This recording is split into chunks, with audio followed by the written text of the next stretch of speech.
Structure जो देख रहे हो ये है सर्कुलेटरी सिस्टम ऑफ हार्ट। ठीक है, सर्कुलेटरी सिस्टम ऑफ हार्ट में आप ये देख रहे हैं कि जो मैमल का हार्ट होता है वो 4 चैम्बर हार्ट होता है ना, 4 कक्षों से बना हुआ हृदय का यहाँ पे संरचना जो है आपको दिखाई दे रहा है। ठीक है, अब आपको ये देखना है कि कौन कौन सी आर्टरी और कौन कौन सी वेना सेवा यहाँ से कनेक्टेड है। ठीक है, तो सबसे पहले इन सब चीज़ों को जानना जरूरी है कि हृदय की संरचना में कौन कौन सा स्ट्रक्चर जो है वो पाया जाता है। और आप लोगों को सभी को ये पता होगा कि हार्ट जो है क्या है, एक तरह का मस्कुलर पंपिंग ऑर्गन है ना।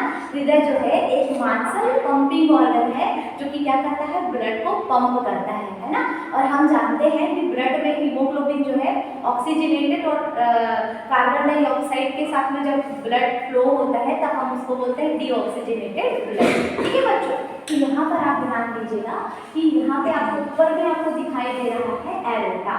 ठीक है बच्चों, ये जो एरोटा वाला स्ट्रक्चर है यहाँ पे कौन सा ब्लड फ्लो हो रहा है, ऑक्सीजन रिच ब्लड फ्लो हो रहा है। ठीक है, और आपको नीचे यहाँ पे ये वाला जो ब्लू से हमने इंडिकेट किया हुआ है ये ऑक्सीजन पुअर ब्लड, मतलब यहाँ पे ऑक्सीजन की डिफिशियंसी है। ठीक है, तो ऑक्सीजन जब ब्लड में ऑक्सीजन की कमी होती है तो ब्लड कहाँ भेजा जाता है, लंग्स को भेजा जाता है। ठीक है, तो लंग्स तक ब्लड को ले जाने वाली जो आर्टरी है इसको हम बोल रहे हैं पल्मोनरी आर्टरी। ठीक है बच्चों, ये जो आपको ब्लू इंडिकेशन दिख रहा है ये है पल्मोनरी आर्टरी का। ठीक है, अब ये स्ट्रक्चर जो आप देख पा रहे हो ये है पल्मोनरी वेन्स। ठीक है, ये जो पल्मोनरी वेन्स है यहाँ से ऑक्सीजनेटेड ब्लड जो है वो लंग्स से होता हुआ, पल्मोनरी वर्ड हम लंग्स के लिए यूज करते हैं, ये आप लोग हमेशा याद रखिएगा।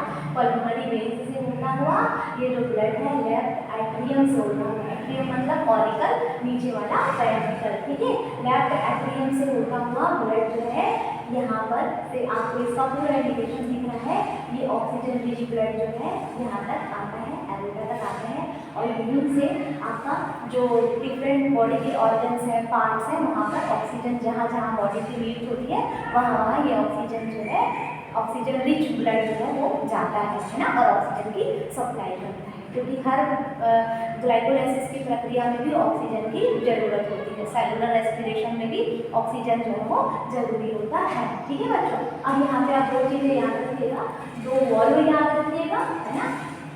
यहाँ पे आप हमेशा याद रखें कि जो अपर वाला पोर्शन है वो ऑरिकल होता है जिसे हम एट्रियम भी कहते हैं, लोअर वाला पोर्शन जो है वो वेंट्रिकल होता है। ठीक है, और राइट पोजीशन पे दोनों है तो इसे हम राइट एट्रियम और राइट वेंट्रिकल बोलेंगे। लेफ्ट पोजीशन पे है तो ये हम क्या बोलेंगे, लेफ्ट एट्रियम और लेफ्ट वेंट्रिकल। ठीक है बच्चों, यहाँ पे आपको 2 वॉल्व दिखाई दे रही है, एक है aortic semi lunar valve first वाली, और दूसरी है राइट एट्रियो वेंट्रिकुलर वॉल्व, मतलब एट्रियम और वेंट्रिकल के बीच में जो वॉल्व है इसको आप बोलते हैं राइट एट्रियो, क्योंकि राइट पोजीशन पर है इसलिए हमने बोल दिया है राइट एट्रियो वेंट्रिकुलर वॉल्व। और ये लेफ्ट पोजीशन पर है इसलिए हम बोल रहे हैं लेफ्ट एट्रियो वेंट्रिकुलर वॉल्व। ठीक है बच्चों, अब यहाँ पे ये जो बीच वाला है ये क्या है, सेप्टम है, इसके थ्रू ही जो हार्ट है वो सेपरेटली होता है। ठीक है, 2 ऑरिकल और 2 वेंट्रिकल जो कि लेफ्ट और राइट पोजीशन पर है।